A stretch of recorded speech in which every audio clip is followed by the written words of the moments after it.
अस्सलामुअलैकुम दोस्तों, सिंध जी बेहतरीन ऐं नाले वारी ॻाइणी गुलूकारा फ़ाइज़ा अली।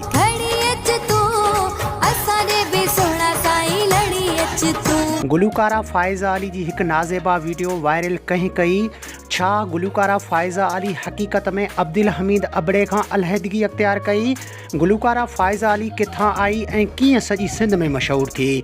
तफ़सीली ॻाल्हि ॿोल शुरू करण खां पहिरियां जेकॾहिं तव्हां असांजे यूट्यूब चैनल ते नवां आया आहियो त महिरबानी करे असांजे यूट्यूब चैनल खे सब्सक्राइब करे घंटी जे बटन ते क्लिक करे ऐं नोटिफिकेशन ऑल करे छॾींदा।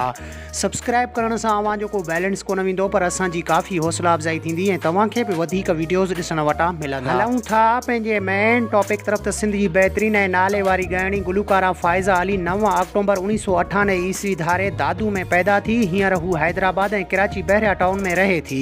फ़ाइज़ा अली सोलंगी कबीले सां ताल्लुक़ रखे थी। फ़ाइज़ा अली जी उमिरि अटकल 32 साल आहे।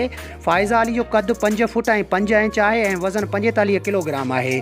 फ़ाइज़ा अली जूं 4 भेणूं ऐं 5 भाइर आहिनि। फ़ाइज़ा अली जी ॾाॾी राहिदा परवीन ऐं वालिदा बाबरा परवीन ऐं बुआ शबा परवीन संदसि ॻाइण सां मुंसलिक हुयूं। फ़ाइज़ा अली बि नंढपिण खां ई वठी ॻाइण सां काफ़ी दिलचस्पी रखंदी हुई। फ़ाइज़ा अली अफियर जूं ख़बरूं कॾहिं तौफ़ीक़ अहमद सोलंगी ऐं कॾहिं मिठड़े मौलाई सां काफ़ी सोशल मीडिया ते वायरल रहियूं।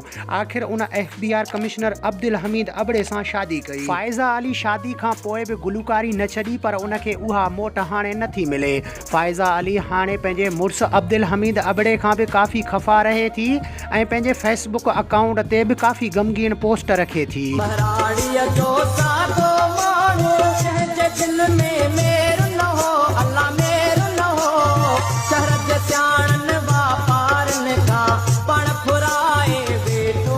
फ़ाइज़ा अली जी का बि नाज़ेबा वीडियो वायरल न आहे, सिर्फ़ु फेसबुक ते कूड़ियूं अफ़वाहूं वायरल आहिनि।